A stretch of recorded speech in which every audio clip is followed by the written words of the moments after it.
안녕하세요. 해학과학의 도서관의 사서 K입니다. 오늘 읽어드릴 책은 전안나님의 일천권 독서법이라는 책입니다. 저자인 전안나님은 현재 성인 아동 독서 지도 전문가이자 사회복지사, 인권 강사로 활동 중이며 아들 둘을 둔 워킹맘인데요.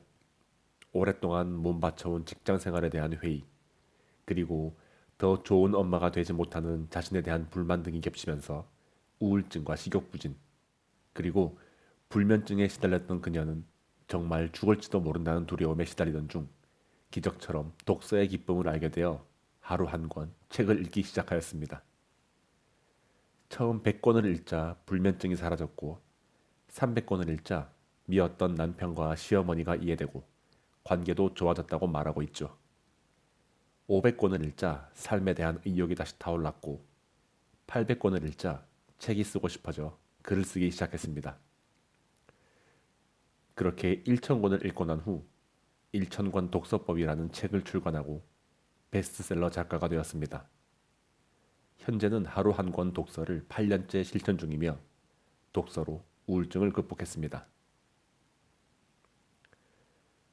저자 설명에서 이야기한 바와 같이 1000권을 읽을 수 있는 독서법을 소개하는 책이 아니라 본인이 3년여에 걸쳐서 1000권을, 아니 그 이후로도 계속해서 2000권을 목표로 독서를 해 나가고 있는 작가 전안나님, 본인의 이야기를 풀어주신 책입니다.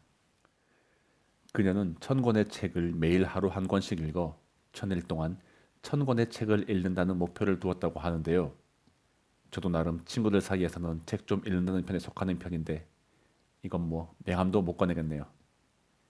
매일 한 권을 읽지 못하고 대략 3년에 걸쳐 1000권을 읽었고 대략 하루당 0.8권 가량의 책을 읽었다고 합니다.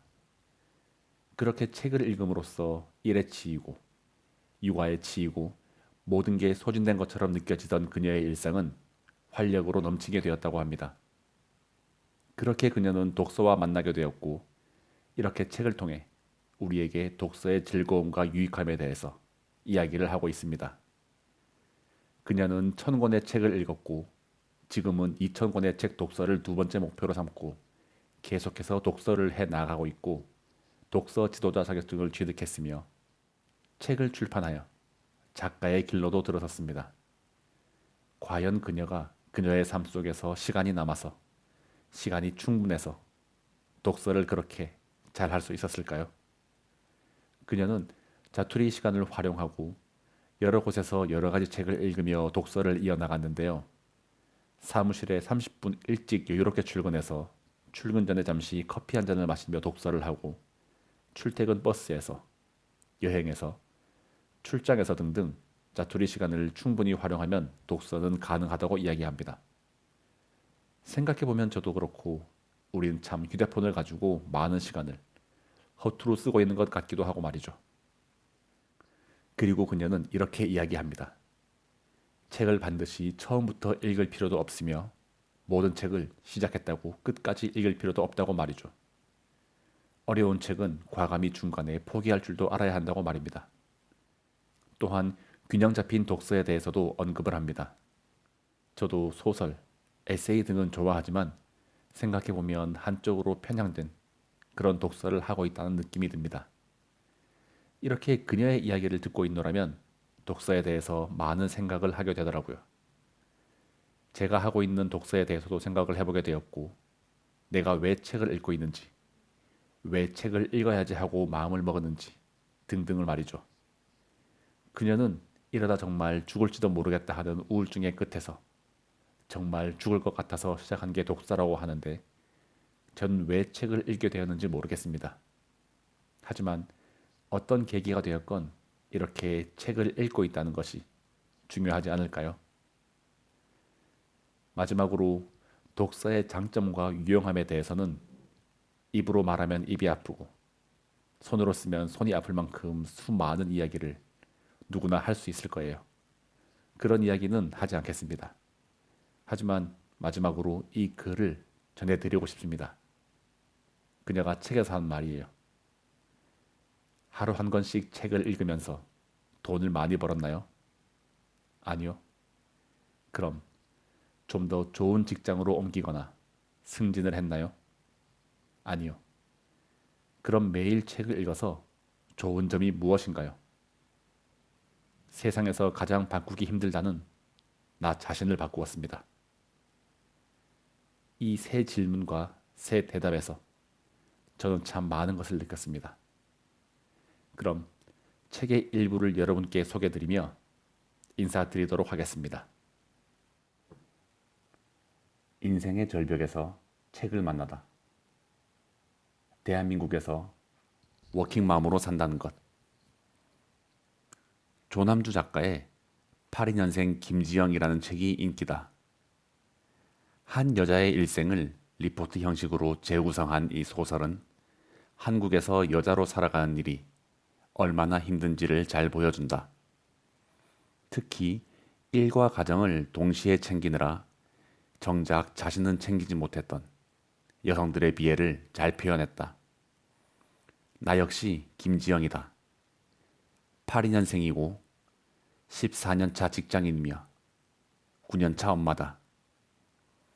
소설 속의 김지영 씨가 처한 상황과는 다소 다른 부분이 있지만 일과 가정을 동시에 챙긴다는 점에서는 일맥상통하다. 그리고 5년 전 나도 김지영 씨처럼 심각한 정신적 고황에 시달렸다. 대학을 졸업하고 이른 나이에 취직을 했다. 남들보다 빨리 출발해서 안정적으로 자리를 잡는 게 좋았다. 하지만 그만큼 에너지도 빨리 떨어졌다. 직장 생활 10년 만에 모든 에너지가 바닥나 심각한 무기력증을 느꼈다. 이대로 물러설 수는 없다는 생각에 대학원 진학을 결심했다. 전부터 가고 싶던 대학원에 원서를 넣었지만 미역국을 먹었다. 차선책으로 선택한 다른 대학원에서도 미끄러졌다. 밑 빠진 독에 물을 붓는 기분이었다. 가정생활은 가정생활대로 곤경에 빠졌다. 사소한 일에 신경을 세우는 경우가 많아지고 아이에게도 짜증을 냈다. 그리고는 밤마다 후회를 했다. 워킹맘이라는 이유로 제대로 챙겨주지도 못하면서 늘 화만 내는 내 자신이 미웠다. 좋은 아내, 좋은 엄마가 될 수 없다는 죄책감에 빠지는 날이 잦아들었다. 결국 난 내 삶의 전부였던 일과 가정에서 모두 실패했다. 열정과 사랑으로 가득했던 내면은 열등감과 죄책감에 지배당했고 우울함과 식욕부진에 시달렸다. 그 중에서도 가장 괴로운 건 뜬 눈으로 보내야 하는 불면의 밤이었다. 그때 내가 느낀 감정은 한마디로 이러다 죽을지도 모르겠다는 것이었다. 밤새 아무 텔레비전 프로그램이나 틀어놓고 뒤척거리다가 늦은 밤에 억지로 눈을 감았다. 조금이라도 눈을 붙여야 회사에서 제정신으로 일할 수 있었다. 몸무게도 몇 달 만에 5kg이나 빠졌다. 회사에서 주는 점심을 일부러라도 먹은 게 그나마 다행이었다. 그렇게 나는 조금씩 메말라 갔다. 일천권의 책을 읽으면 나가 바뀐다. 어쩔 수 없는 삶이 지속되던 어느 날이었다.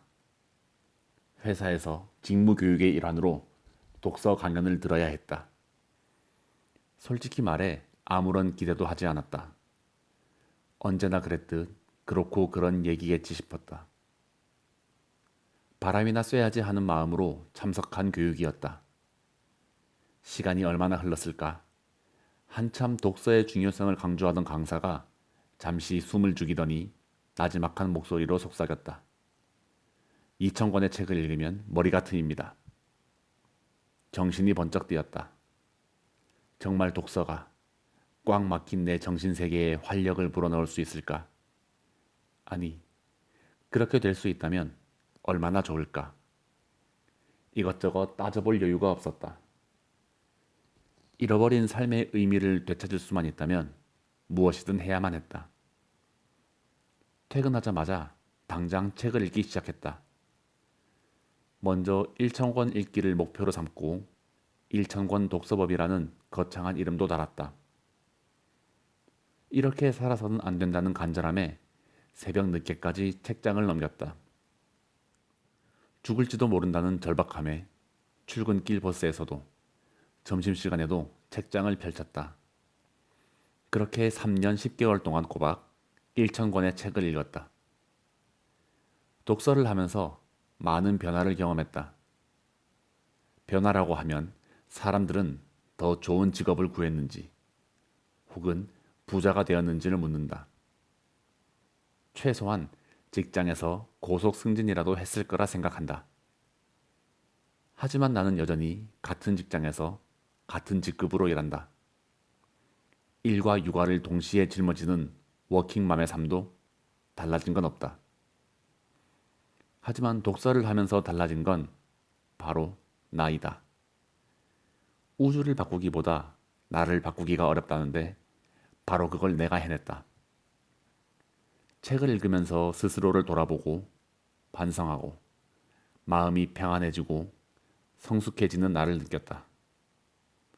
이런 변화는 무엇보다도 관계를 통해 드러났다. 아이들, 남편, 직장 상사와 동료들에게 느꼈던 예민함과 피해의식이 사라지면서 생각에 여유가 생기고 이해의 폭도 넓어졌다. 마음이 편해지니 식욕도 돌아오고 잠도 잘 잤다. 그리고 무엇이든 할 수 있다는 의욕이 생겼다. 오늘 나는 직장에서 성과를 내는 직장인으로 거듭나고 있다. 아이들과도 적극적으로 사랑하고 소통하면서 좋은 엄마가 되려고 노력한다. 나를 5번이나 떨어뜨렸던 대학원에 석사학위도 취득했고 독서 습관을 스펙으로 활용해 장학금도 받았다. 책을 통해 얻은 다양한 지식과 마음의 여유가 기대 이상으로 자연스럽게 나를 변화시켰다. 사람은 책을 만들고 책은 사람을 만든다는 교보문고 신용호 창업자의 말은 틀리지 않았다. 독서가의 삶에서 작가의 삶으로 1,000권 독서법을 통해 나는 정신적으로 큰 변화를 맞이했다. 책을 100권 정도 읽자 마음이 안정됨을 느꼈고 300권쯤을 읽은 뒤에는 누군가를 미워하고 원망하는 마음이 사라졌으며 500권을 읽고부터는 새로운 세계에 대한 호기심이 차올랐다. 결정적인 변화는 800권 독서를 기점으로 찾아왔다. 800권의 책을 읽자 작가가 되어 책을 내고 싶다는 생각이 들었다. 책을 쓰기에 앞서 사람들한테 내가 하루 한 권씩 1,000권의 책을 읽고 있음을 고백해야 했다. 시쳇말로 책밍아웃이었다. 사실 책을 읽고 있다는 걸 일부러 숨긴 적은 없었다. 하지만 나 자신이 살기 위해 시작한 독서였던 만큼 굳이 사람들에게 알릴 이유도 없었다. 그러니까 독서 사실을 알린다는 건 그만큼 내가 많이 아팠음을 시인하는 일이었다. 저 하루 한 권씩 책 읽기를 3년 넘게 하고 있어요. 1,000권 독서법에 대한 사람들의 반응은 다양했지만 크게 두 가지로 나눌 수 있다. 먼저 매일 책 읽는 사람을 특이하게 바라보는 눈빛이 압도적으로 많았다. 대단하다. 그런데 책은 왜 읽어? 혹시 책 읽는 직업을 가지고 있니? 아니면 시간이 많은 건가? 책을 그렇게 많이 읽으면 뭐 달라지는 게 있어? 사회생활에 도움이 되니? 오히려 사람 만날 시간을 빼앗겨서 손해보는 거 아니야? 독서에 대한 오해나 두려움을 가지고 있는 사람의 수도 상당했다. 나도 책을 읽고 싶은데 영 바빠서 말이야. 요즘처럼 빠르게 변하는 시대에 독서는 사치 아닌가? 핸드폰으로도 충분히 정보를 얻을 수 있는데 아이 둘을 낳았더니 이젠 책을 읽어도 무슨 소리인지 이해하기가 어려워. 사람들 얘기를 들으면 들을수록 책을 써야겠다는 결심이 확고해졌다. 나처럼 책과 담을 쌓았던 사람도 일과 육아를 동시에 하는 사람도 책을 통해 인생을 바꿀 수 있다는 걸 널리 알리고 싶었다. 구체적이고 실용적인 독서 노하우를 전하기 위해 독서 지도사 자격증을 취득하고 100명이 넘는 지인에게 설문조사도 실시했다. 책 읽기 또는 독서라는 말을 들으면 어떤 생각이 드나요?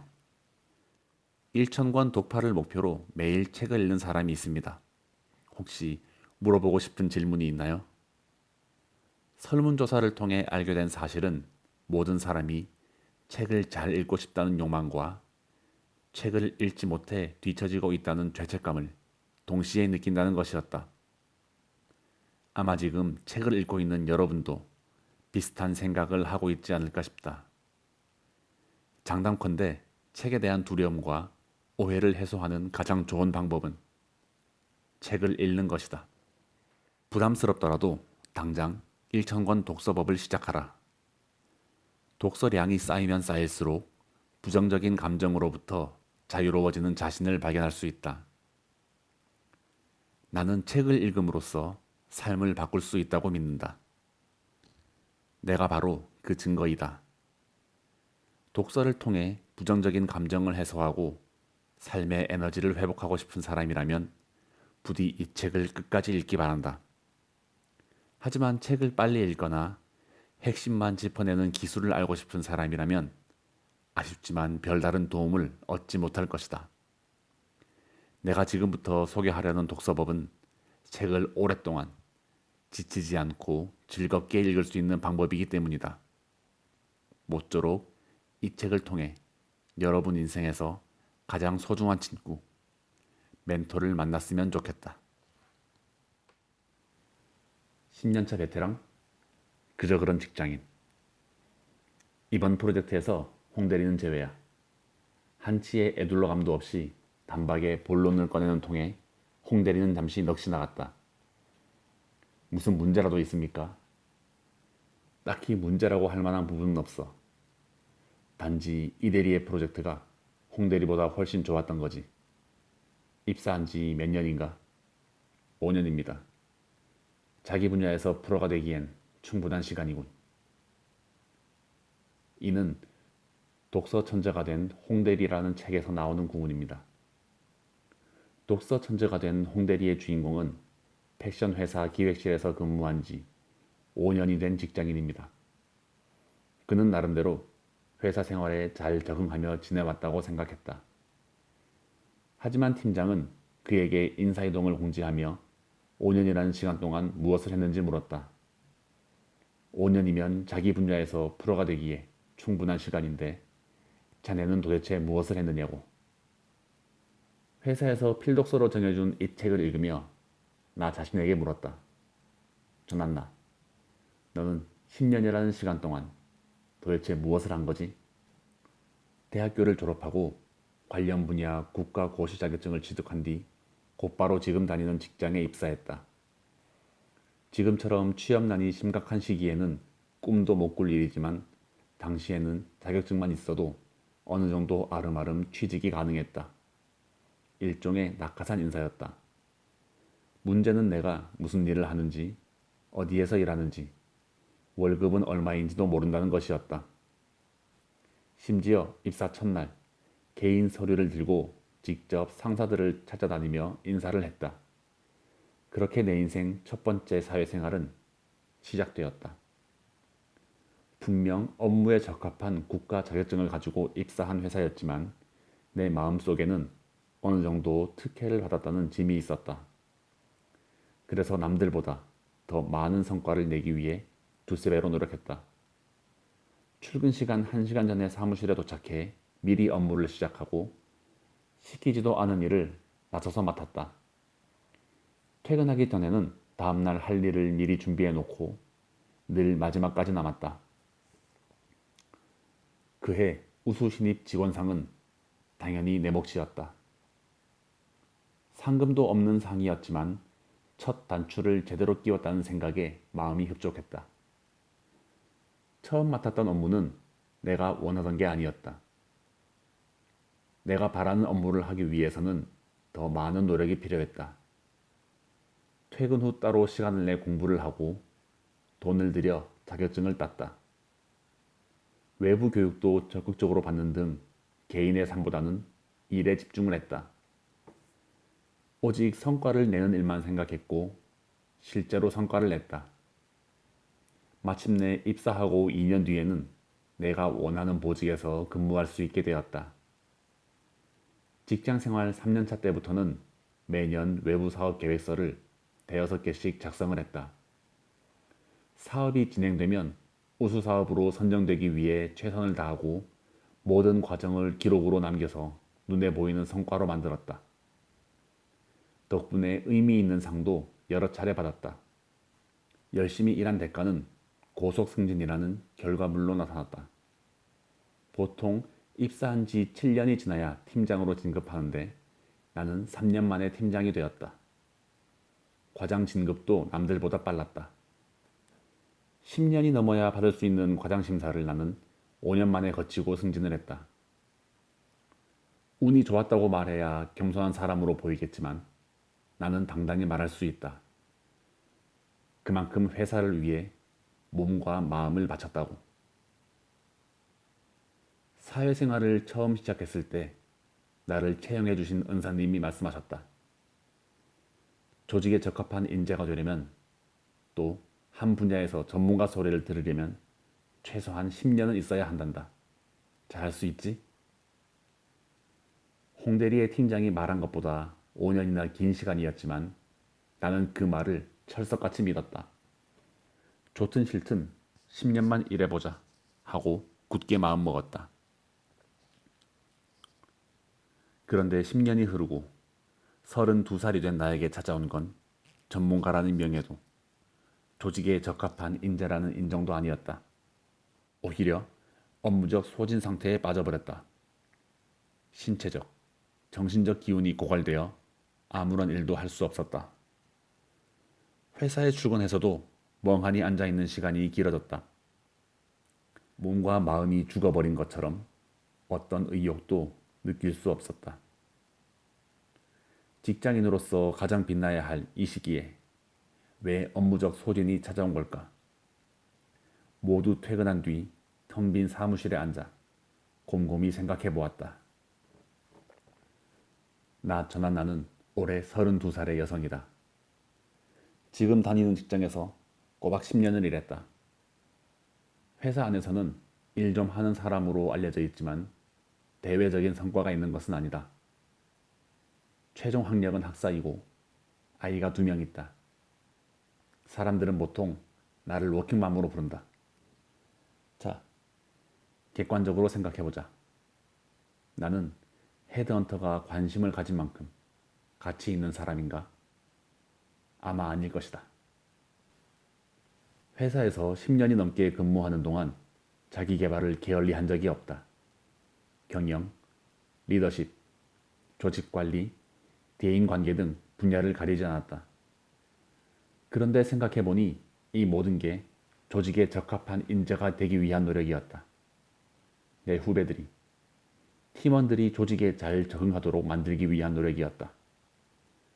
결국 내가 죽어라 매달렸던 것은 나 전한나의 지적 재산이 아니라 회사의 지적 재산이었다. 조직 안에서 나란 개인은 없다. 10년 동안 일한 사람이 있을 뿐이다. 퇴사하는 순간 나는 전에 일했던 어떤 직원으로 기억된다. 업무적 소진이 찾아온 이유는 바로 이것이었다. 10년 동안 일하면서 업무를 효과적으로 진행하는 자잘한 노하우들을 익혔는데 사실 누구나 10년을 일하면 저절로 알게 되는 것이다. 같이 일하는 사람들은 또 어떤가? 눈치가 빠른 사람이라면 굳이 10년씩 걸리지 않아도 업무 프로세스와 노하우를 익힐 수 있다. 홍대리네 팀장의 말대로 5년이면 프로가 되기에 충분한 시간이다. 10년을 일했는데 전문가가 아니다. 그동안 월급을 받아 돈이 좀 생긴 것 외에는 달라진 게 없다. 전한나만의 고유함이 없다. 물론 돈을 버는 일이 중요하지 않다는 건 아니다. 회사에서 꼬박꼬박 월급을 준 덕분에 결혼을 하고 아이도 기르고 친정에 용돈도 줄 수 있었다. 안정된 직장이 없었다면 지금의 내 모습은 꿈도 꿀 수 없을 것이다. 하지만 그게 다였다. 회사에 다니면서 아이 둘 키우는 워킹맘. 이게 바로 나였다. 그 이상으로 나를 설명할 수 있는 무언가가 없었다. 간절히 바라지만 그게 무엇인지 구체적으로 말할 수 없는 공허한 느낌이 내 일상을 지배했다. 텅 빈 정신에 무기력증만이 가득 찼다. 이럴 때 사람들은 제일 먼저 퇴사를 생각한다. 퇴사를 할 수 있는 사람은 차라리 행복한 사람이다. 부양 가족이 없거나 가족이 부자이거나 다른 직장을 쉽게 구할 수 있는 능력을 가진 사람이기 때문이다. 그러나 나는 당장 아이들을 키워야 하고 부모님들께 용돈도 드려야 하고 다른 일자리를 구할 수 있을 것 같지도 않다. 내겐 선택지도 없었고 부모함을 행사할 자신도 없었다. 세상에서 제일 좋은 엄마가 되고 싶었던 불행한 엄마. 나는 워커홀릭이다. 결혼하기 전에 사람들이 가족, 휴식, 오락, 일 가운데 우선순위를 정하라고 하면 주저없이 1이 1등, 2등, 3등이고 나머지는 모두 4등이라고 말할 정도였다. 그래서 결혼을 할 때에도 임신 계획을 세울 때에도 언제나 1순위는 1이었다. 업무에 지장이 없는 선에서 결혼식을 올리고 업무에 지장이 없는 선에서 아이를 가졌다. 첫째 임신 계획을 세울 때 가장 중요하게 생각했던 건 기관 평가였다. 3년 농사의 결과물이 상위 기관의 평가를 통해 증명되는 만큼 모든 걸 쏟아부어야 했다. 그래서 3월에 임신하고 10월에 무사히 평가를 마치고 12월에 아이를 낳았다. 정말 철저한 계획 임신이었다. 물론 출산휴가도 다 사용하지 않았다. 노동법상 산전휴가 3개월과 육아휴직 12개월을 보장해 주는데 나는 4개월 만에 자리로 돌아왔다. 그만큼 일하는 게 재미있고 보람있었다. 둘째 역시 기관 평가를 준비하기 위해 계획 임신으로 가졌다. 게다가 이번에는 아예 육아휴직을 사용하지 않고 산 전후 휴가 3개월만 거친 뒤 바로 복귀했다. 일을 하지 않으면 왠지 내 자신이, 내 존재 가치가 절하되는 것 같았다. 집에 있으면서도 회사에 내 자리가 그리웠다. 그래서 주변 사람들이 태교를 어떻게 했냐고 물어보면 나는 농담으로 이렇게 말한다. 엑셀이요. 그만큼 나는 일에 미친 사람이었다. 지금 생각해보면 사실 우리 부모님은 자녀 양육에 소질이 없는 편이셨다. 바르게 훈육하는 방법에 대해 잘 모르셨던 부모님은 본인들이 어릴 때 자랐던 방식으로 나를 키웠다. 예의 범절을 강조하면서 조금이라도 잘못하면 따끔하게 매를 드셨고 때로는 과하다 싶을 정도로 혼내셨다. 하지만 천성적으로는 마음이 여린 분들이었던지라 금세 미안한 마음을 표하며 애정을 쏟아부으셨다. 아마 내가 늦둥이 외동딸이어서 더 그랬던 것 같다. 체벌과 과보호 사이를 오가는 일관성 없는 환경에서 자라다 보니 나는 어떤 감정으로 부모님을 대해야 할지 모르는 불안한 상태로 어린 시절을 보냈다. 어떨 때는 부모님이 정말 나를 사랑하는 것 같았고 어떨 때는 나를 죽이고 싶을 정도로 미워하는 것처럼 느껴졌다. 내 마음속의 소용돌이는 결혼을 하고 아이를 낳을 때까지도 쉽게 정리되지 않았다. 사람은 보통 본인이 자란 방식대로 자신의 아이를 양육한다고 한다. 좋든 싫든 부모의 영향으로부터 자유로울 수 없다는 말이다. 하지만 나는 체벌하는 부모가 되고 싶지 않았다.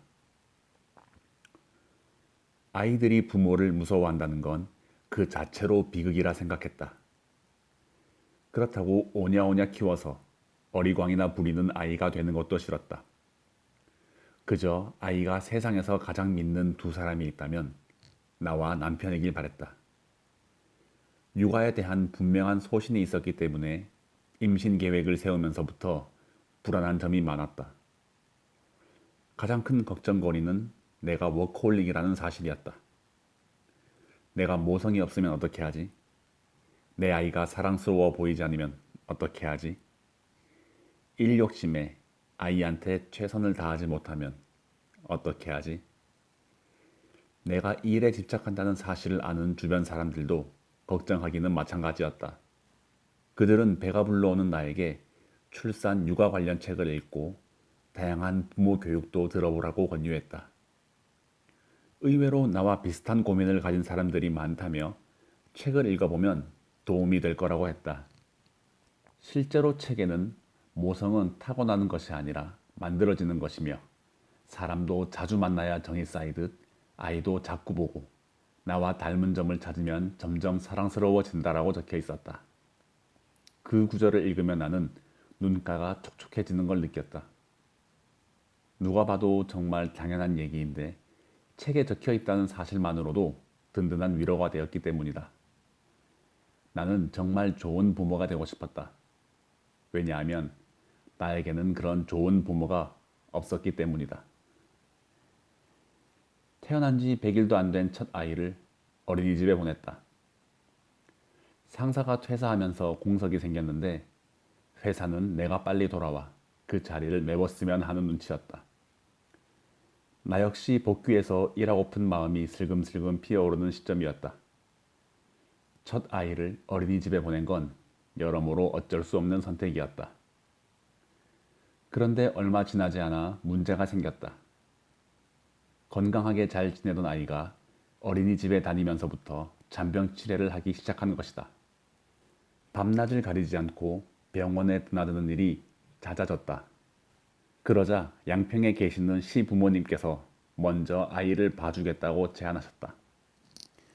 반갑고 고마운 마음에 덥석 시부모님의 손을 잡았다. 그때부터 우리 부부는 매주 일요일 저녁 아이를 시댁에 데려다주고 금요일 저녁에 데려오는 주말 육아를 시작했다. 시댁에서 아이를 봐주니 우선 일에 집중할 수 있는 시간이 늘었다. 매일 칼퇴근하지 않아도 되고 미팅이나 회식에도 자유롭게 참석할 수 있었다. 늦게까지 잠도 잘 수 있고 편하게 텔레비전을 보며 저녁을 먹을 수도 있었다. 정말 꿀처럼 달콤한 시간이었다. 시어머니께서 화가 잔뜩 난 목소리로 전화를 하기 전까지는 말이다. 시어머니와 나는 아이를 양육하는 방식 자체가 달랐다. A부터 Z까지 하나도 일치하는 게 없었다.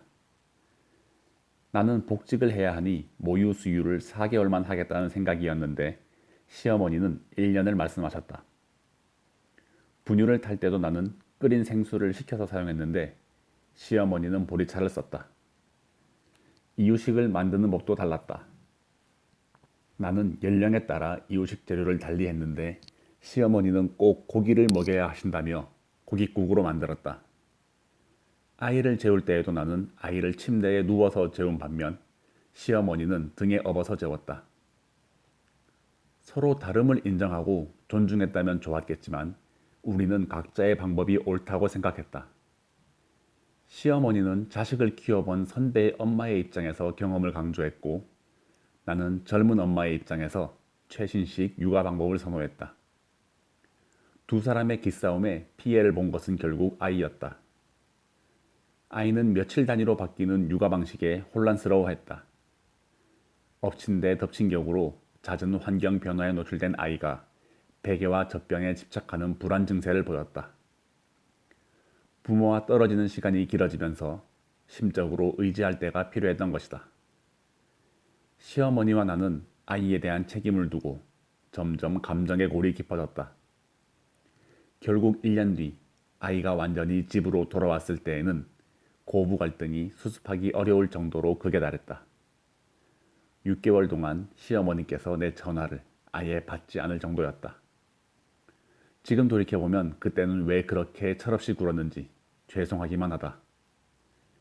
연세 많으신 시어머니께서 손주를 봐주신다는 것만으로도 감사한 일인데 그때는 미처 그걸 몰랐다. 첫째 출산 이후 5년 동안 독방 육아를 경험했다. 시부모님이 아이를 봐준 1년 정도를 제외하면 나머지 시간의 육아는 오로지 내 몫이었다. 남편의 직장은 자동차로 왕복 3시간이나 걸리는 곳에 있었다. 아침 7시에 집을 나서면 일러도 저녁 9시는 되어야 집에 돌아왔다. 반면 내 직장은 버스로 15분 거리에 있었다. 아이에게 아침을 먹이고 어린이집에 데려다주고 다시 집으로 데려오고 저녁을 먹이고 놀아주고 재우는 모든 것이 자연스레 내 일이 되었다. 제때 출근하려면 못해도 아침 8시에는 아이를 어린이집에 맡겨야 했다. 하지만 가정 어린이집은 교사 사정으로 늦게 문을 여는 날이 종종 있었다. 그럴 때면 초조한 심정으로 시계를 들여다보며 교사가 출근하기만을 목이 빠지게 기다렸다. 퇴근할 때에도 초조하기는 마찬가지였다. 다른 아이들은 오후 4시가 되면 모두 집으로 돌아가는데 우리 아이만 6시까지 덩그러니 혼자 남아 엄마를 기다렸다. 헐레벌떡 어린이집으로 뛰어들어가면서 싸늘하게 식은 교사의 눈치를 보는 일도, 집에 오자마자 앉을 틈 없이 저녁을 준비하는 일도 내게는 스트레스였다. 독방 육아를 하며 직장에서의 소진을 경험했다. 그 와중에 살아보겠다고 매달린 대학원에 7번이나 떨어졌다. 그리고 이듬해 둘째가 태어났다. 대학원은커녕 3살 터울의 형제 육아가 내 몫이 되었다. 아이 2명의 육아는 2배가 아니라 5배, 아니 10배의 육아 지옥이 될 수 있다는 걸 그제야 깨달았다. 어려움을 줄이고자 회사 바로 옆으로 집을 옮겼다. 집에서 회사가 보이는 걸어서 3분 거리의 집이었다. 하지만 아침은 언제나 전쟁이었다. 남편 출근시키고 아이 둘 밥을 챙겨 한 숟가락 먹이고 옷 입히고 첫째는 손을 잡고 둘째는 유모차에 태워서 집을 나서면 온몸은 이미 땀으로 범벅이 되었다. 아이들이 가는 어린이집도 달랐다. 첫째는 일반 어린이집에, 둘째는 영아 전담 가정 어린이집에 맡겼다. 그렇게 아침을 보내고 회사에 가면 출근을 한 건지 퇴근을 한 건지 모를 정도로 진이 쏙 빠졌다. 내가 왜 이렇게 힘들게 살아야 할까? 왜 아이를 키우는 건 모두 내 몫인 걸까? 생각할수록 남편이 미웠다. 매일같이 남편에게 짜증을 내고 남편이 하는 말에는 대답도 안 했다. 그런데도 천성이 착한 남편은 내게 화를 내지 못하고 안으로 삭히기만 했다. 서로 불만이 쌓이는 게 느껴졌지만 대화의 창은 쉽게 열리지 않았다. 일촉즉발의 상황이 하루하루 이어졌다. 하루 한 권씩 1,000권 정복하기. 1978년 노벨 평화상을 수상한 이집트의 전 대통령 안와르 사다트는 이렇게 말했다. 거대한 시련은 인간 완성과 자기 인식의 기회를 제공한다. 내 삶은 커다란 시련을 지나고 있었다. 매일매일 죽을 것 같은 시간의 연속이었다. 그래서 생각했다. 살기 위해 매일 책을 읽자. 책은 산소 마스크다. 매일 책밥을 먹자. 하루 한 권씩 1,000권을 읽겠다는 1,000권 독서법은 그렇게 간절한 마음으로 시작되었다. 내가 하루 한 권 독서를 시작한 때는 11월이다. 11월 1일도 아니고 중순쯤이었다. 박상배 강사의 독서 경향을 들은 날 1,000권 읽기를 결심하고 바로 시작했다. 책을 사기 위해 서점에 가거나 도서관에 들를 시간도 없었다. 집에 있는 책 가운데에 흥미로워 보이는 걸 5권 골라 책상 위에 쌓아놓고 무조건 읽었다. 5권 모두 언제 누가 샀는지 기억조차 나지 않는 책이었다. 마음을 먹었으니 오늘은 장기적인 계획을 세우고 내일부터 읽을 수도 있었다. 큰일을 시작하기 전에 거하게 출정식을 가질 수도 있었다. 그런데 그런 과정을 모두 생략하고 바로 읽기 시작한 이유는 스스로에게 변명하기 싫어서였다. 조금이라도 책 읽기를 게을리할 빌미를 주기 싫어서였다. 나는 이미 준비가 안 되었다는 이유로, 바쁘다는 이유로 10년 동안 열심히 타협하며 살아왔다. 지금까지 회사를 14년 동안 다녔지만 한가했던 날은 단 하루도 없었다. 업무의 20% 이상은 계획하지 않은 일들이 우발적으로 생겼다. 매일 새로운 일이 생기고 전에 없던 경우가 발생하는 게 우리가 전쟁을 벌이는 현장이다. 앞으로도 한가하게 책 읽을 시간은 없을 것이다. 바쁜 와중에 틈을 내어 읽는 게 독서다. 죽을 것처럼 절박한 사람에게 한가한 독서는 사치다. 1,000권 독서법의 출발점은 말콤 그래드웰이 쓴 아웃라이더라는 책이었다. 나는 사실 아웃라이어라는 단어가 정확히 무슨 뜻인지도 몰랐다. 그냥 어감이 마음에 들어서 뽑아둔 책이었다. 이 책을 읽은 뒤 나는 독서 기록장에 이렇게 적었다. 아웃라이어는 보통 사람들의 범주를 벗어나 성공을 이룬 사람들을 일컫는다. 우리는 쉼없는 노력으로 누구나 아웃라이어가 될 수 있다. 아웃라이어가 되기 위한 성취 공식은 재능 더하기 연습이다. 단, 혼자서 성공하는 사람은 없다. 아웃라이어들도 자기 길을 걷는 도중에 도움을 받곤 한다. 직원 또는 아이가 후천적 재능과 가능성을 개발할 수 있도록 충분한 시간을 주어야 한다. 1만 시간의 노력을 실천할 수 있도록 기회를 줄 것. 보통 사람들의 범주를 벗어나 성공을 이룬 사람들은 대체 어떤 사람들일까? 나도 그들처럼 되고 싶다는 도전의식이 슬며시 고개를 들었다. 재능에 연습을 더하면 누구나 될 수 있다고 하는데 나에게는 어떤 재능이 있는지도 궁금했다. 뛰어난 재능을 가진 아웃라이어들이 혼자가 아니라는 점도 인상적이었다. 그들은 주변의 도움을 받는데 인색하지 않았고 충분한 시간을 투자해 자신의 길을 개척했다. 책을 덮으며 나는 생각했다. 나는 책 읽기를 좋아한다. 그동안 멀리했지만 독서야말로 별다른 재주를 갖지 못한 내가 남들보다 오랫동안 꾸준히 할 수 있는 일이다. 그러니 나를 위해 하루 3시간만 투자하자. 하루 한 권씩 꼭 1,000권을 읽어내자. 아무래도 사람이 읽는 책에는 그 사람의 마음이 반영되는 것 같다. 1,000권 독서법을 시작한 뒤 나는 한 달 동안 평균 하루 한 권씩 모두 29권의 책을 읽었다. 분야는 자기 개발 서적 9권, 부모 교육 서적 7권, 종교 서적 6권, 업무 관련 서적 6권, 건강 서적 1권이었다. 도서 목록 가운데 자기 개발 서적과 종교 서적의 비율이 높은 건 열등감으로 힘든 마음을 달래고자 하는 욕심이 컸기 때문이다. 아이들에게 좋은 엄마가 되지 못한다는 죄책감을 달래기 위해 부모 교육 서적도 7권이나 읽었다.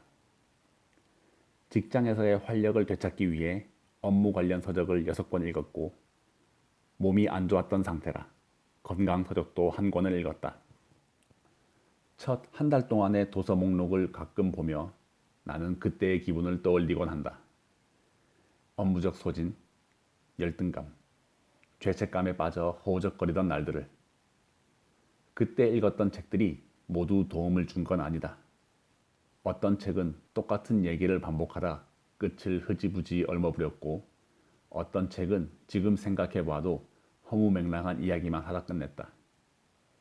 그러나 그 책들이 있었기에 오늘날 건강한 몸과 마음을 자랑하는 내가 존재하는 것은 분명하다. 다시 한번 힘들 때 곁에 있어준 책들에게 고마움을 표한다. 매일매일 회사 가듯 읽는다. 도대체 어떻게 해야 매일 책 읽는 습관을 가질 수 있나요? 매일 책을 읽는다는 건 혹시 운동 중독 같은 건가요? 매일 책을 읽는다고 하면 이상하게 생각하는 사람들이 있다. 하지만 매일 무엇인가를 한다는 것은 이상한 일이 아니다.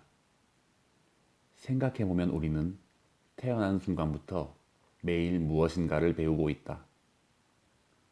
자발적이든 비자발적이든 외부로부터의 자극을 끊임없이 받아들이고 내 것으로 만든다. 매일 무엇인가를 하는 대표적인 사람으로 일본의 야구 선수 이치로를 들 수 있다. 그의 일기장에는 3살 때부터 야구 연습을 시작했고 7살 때까지는 이틀에 한 번씩 1년의 절반을 야구 연습에 할애했다고 적혀 있다.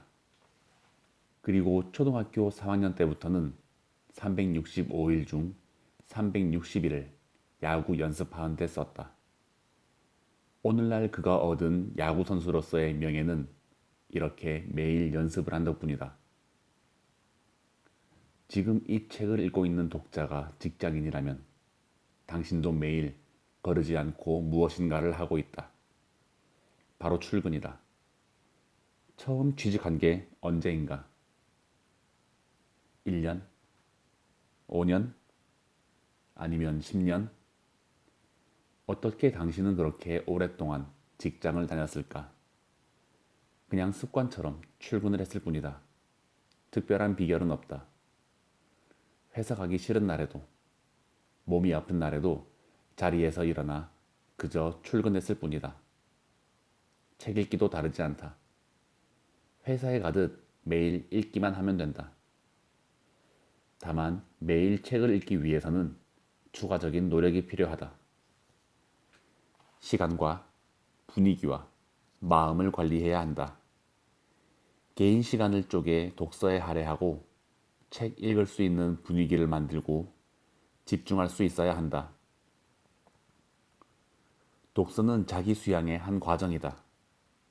스스로 엄격하게 습관을 들여야 지속할 수 있는 힘을 얻을 수 있다. 독서는 언제나 늦지 않았다.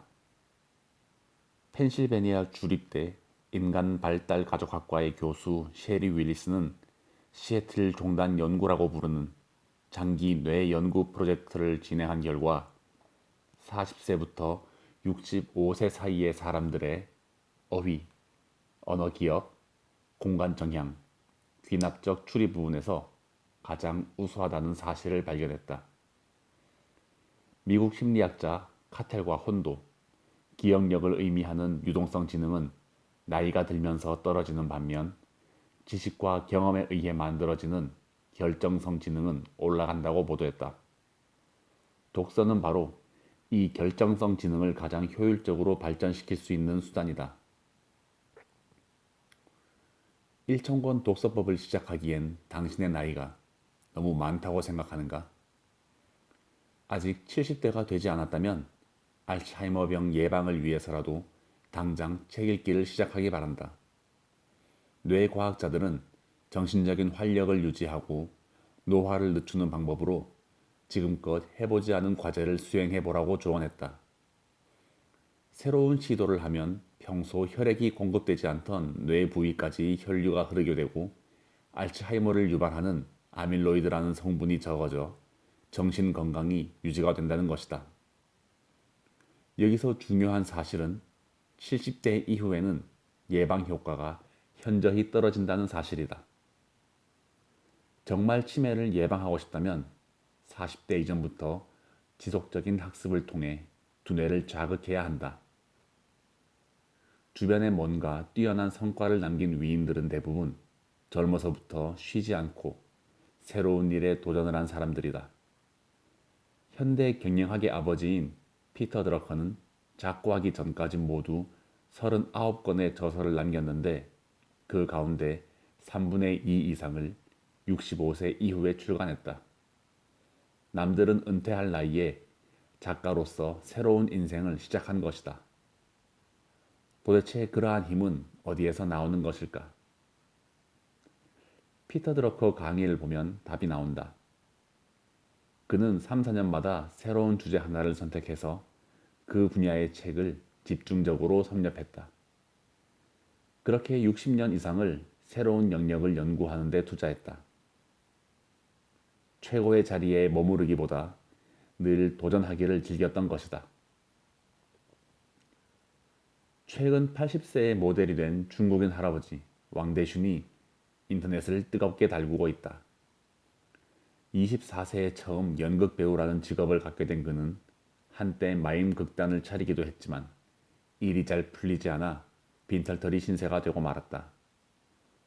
하지만 포기하지 않고 44세에 영어 공부를 시작했다.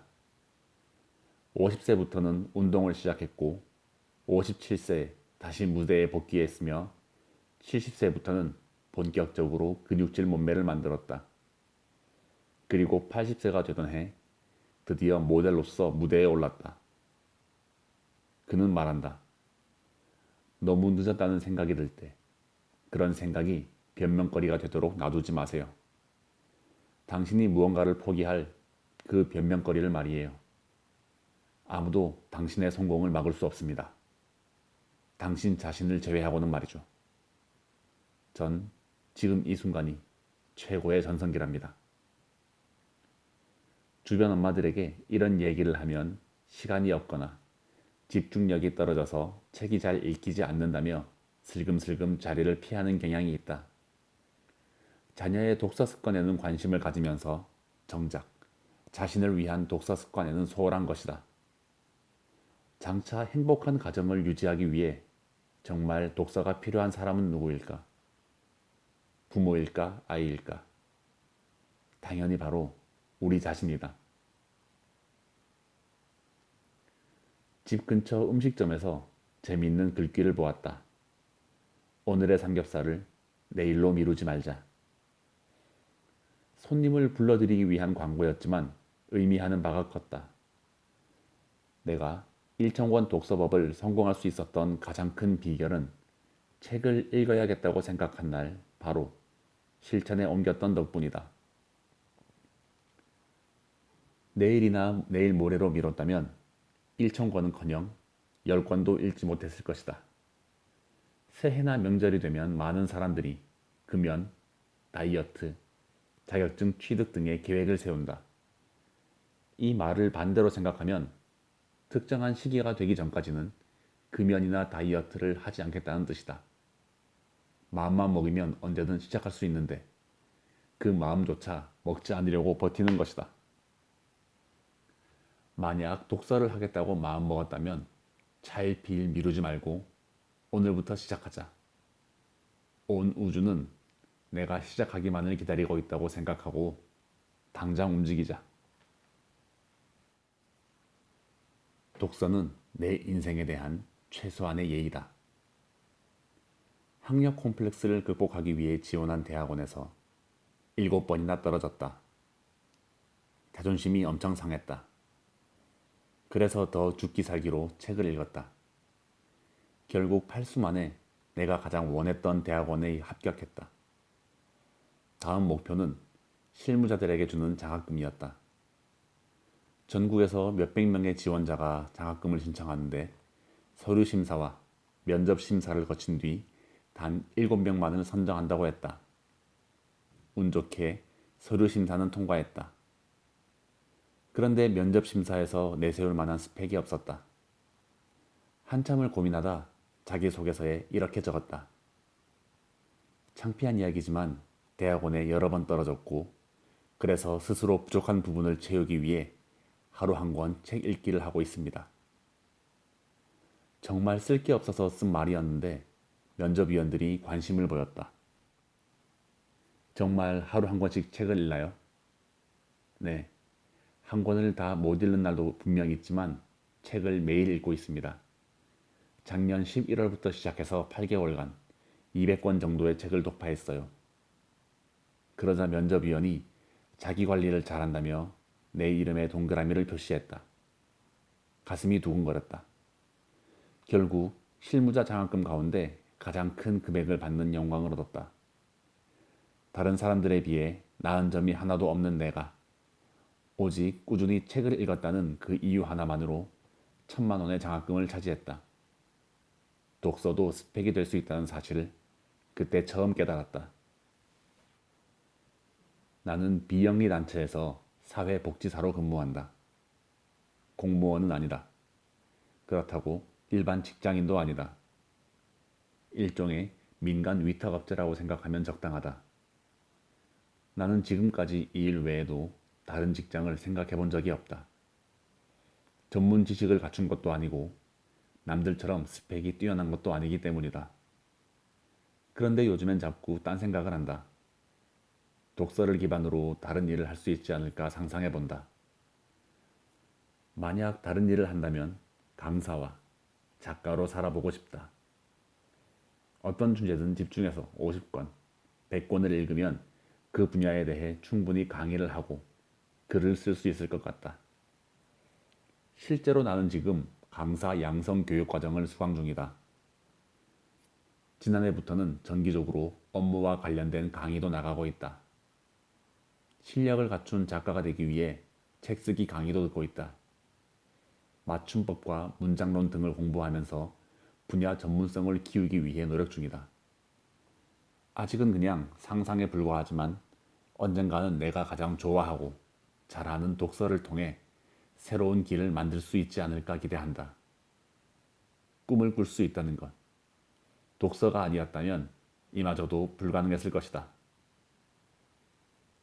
나는 지난 10년 동안 내 조직에서 적합한 인재가 되기 위해 최선을 다했다.